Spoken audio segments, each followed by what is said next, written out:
पाकिस्तान के सबसे बड़े शहर की बात करते हैं, कराची की बात करते हैं और इस शहर के मसाइल भी बड़े बड़े हैं। जैसे कि हम पहले भी जिक्र करते रहे हैं, 2023 में भी हम हाईलाइट करते रहे हैं। गुज़िश्ता साल की अगर बात की जाए तो उसमें भी शहर के वासी अमन व अमान की खराब सूरत हाल और बढ़ती स्ट्रीट क्राइम से शदीद परेशान रहे। और इस शहर में इस हवाले से अगर बात की जाए तो नंबर्स हमेशा क्राइम रेट जो है वो हमने बढ़ता ही देखा और अब इंतहाई तशवीशनाक सूरत हाल इसकी बन चुकी है।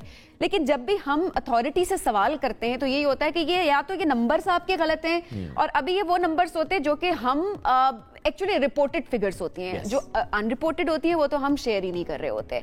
और 557 अफराद इस दौरान 2023 की बात की जाए तो उसमें कत्ल भी हुए, पुरतशद्दुद वाक़यात थे, 456 से ज़ायद जख्मी हुए, जबकि शहरी 5 अरब 91 करोड़ से ज़ायद मालियत की अशिया से महरूम भी हो गए। अब ऑब्वियसली ये जितने भी फैक्ट्स एंड फिगर्स हमारे सामने हैं ये बहुत ही ज़्यादा तशवीशनाक भी हैं। इस वक्त हमें ज्वाइन किया शो में निगरान वज़ीर दाखिला ब्रिगेडियर हारिस साहब ने। हारिस साहब बहुत शुक्रिया प्रोग्राम में ज्वाइन करने के लिए। हारिस साहब ये फैक्ट्स एंड फिगर्स हमने आपके सामने रखे, लेकिन आपसे मैं पूछना चाहूंगी 2023 कराची में क्राइम के एतबार से कैसा रहा, आप किस तरह देखते हैं इसको?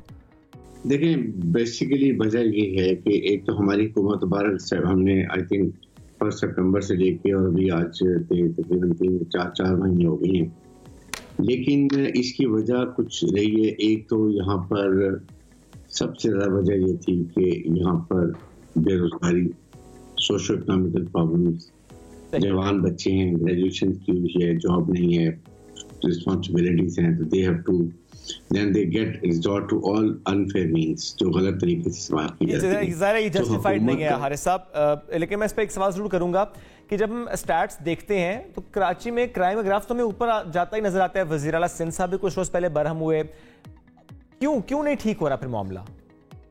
देखिए, इसी वजह से हमने इलीगल इमिग्रेंट्स की भी हमने एक बात की कि हमने उनको वापस करने की बात की है। जहाँ पर गुटखा और मावा खुला चल रहा हो, आइस खुली चल रही हो, चर्च खुली बिक रही हो, पहले बिक रही थी, ये चीजें थी जिसको फिर कंट्रोल करने में इट टेक्स टाइम। हमने यू विल नॉट बिलीव 80 के करीब हमने जो डिकॉइट्स को मारा कराची के अंदर, जो पहले कभी नहीं हुआ।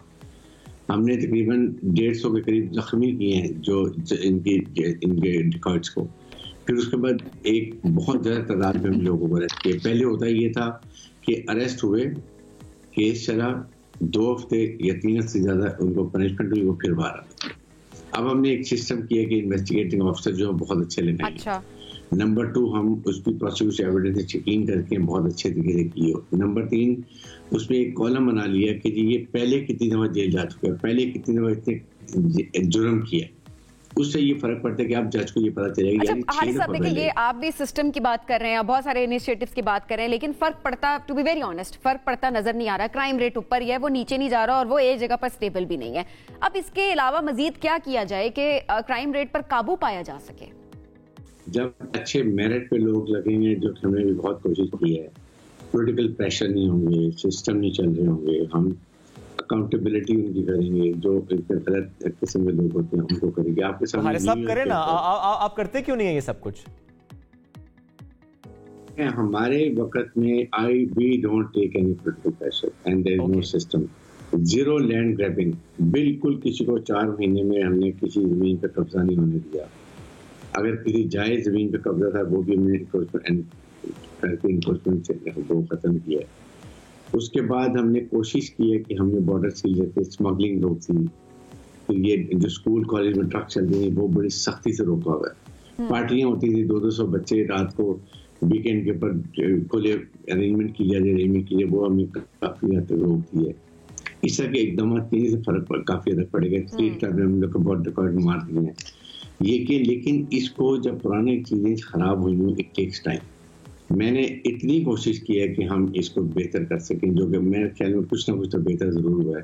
लोगों को डर तो है कि ये बीतते हैं, अगर 75 लोग डाकुओं में मार दिए सड़क के ऊपर डकैती के अंदर, तो इससे भी फिर लोगों ने भी मारे हैं, इतने बेचारे परेशान। ऑनेस्टली इट इज वेरी, ये हुकूमत की जिम्मेदारी है, तो एहसान की बात नहीं कि आपने आवाम की जानो माल की बात करने की जिम्मेदारी है आपकी। ठीक है हारिस साहब, बहुत शुक्रिया प्रोग्राम में ज्वाइन करने के लिए।